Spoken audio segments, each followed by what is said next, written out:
Well, if you think English footballers must be sick of the British press by now, spare a thought for our next guest. He's not only played sport for Britain, he also dates a Minogue sister. Please welcome Kris Smith. All right, Kris Smith.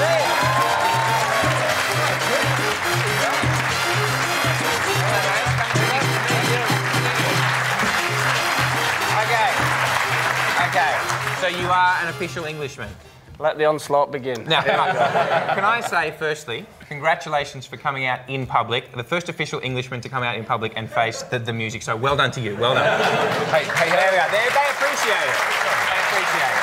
Hey, they got one step further than us, so keep a lid on it. That is very true. But just quickly, you played rugby league for Great Britain, and now you're hosting a football talent show in Australia.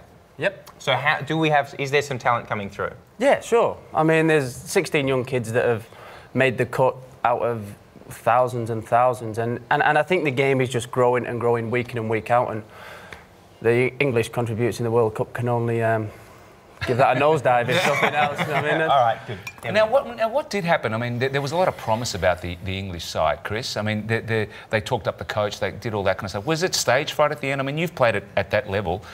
You know, if there was one single factor, what do you reckon that'd be? It's pretty ironic for me that the best I've ever heard it described is by a Scottish commentator. Ali McCoist, he said... he said, sucked in. Yeah. He said, man up for once in your life, please. He said, England, great players, bad team. And I think that's what it is. I'm not sure if there's too many egos or there's too many similar players or what the situation is, but they just never, ever perform on a big stage. And what's that like? Where were you watching the games? With friends? No.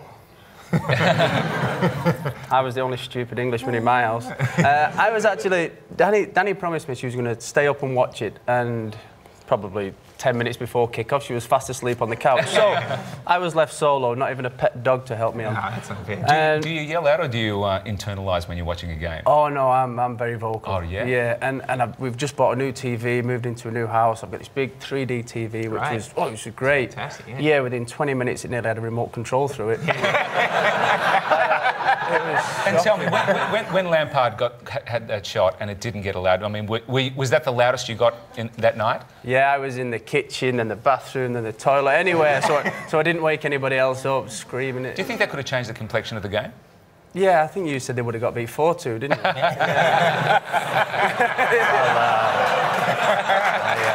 that, He's very like that. He's a hatchet man. Thanks for watching, Kris.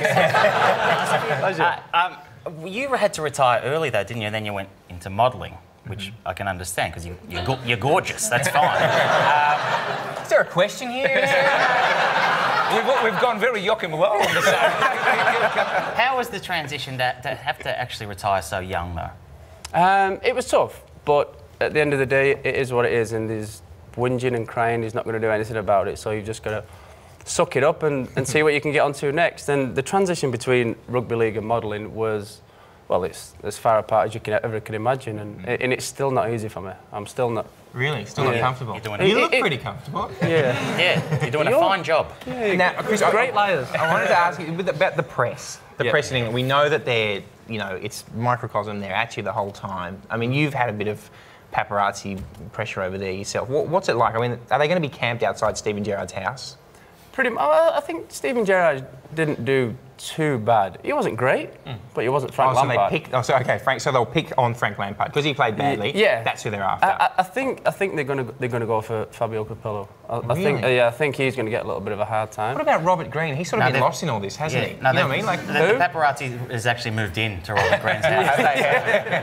They're just camped there to get a bit of you. But what is that like? I mean, you've had that yourself. Is it literally walking down the street, people in your face, photographed the whole time? Not so much me, because nobody really knows who I am. But fantastic. Yeah, which is brilliant. But, Dan gets it a lot, and it's very intrusive, especially to this point now where she's heavily pregnant and it's getting, really, really close. But you ever thought about, just one? Oh, too many times. Really? Hey, Kris, I just want to ask one final thing.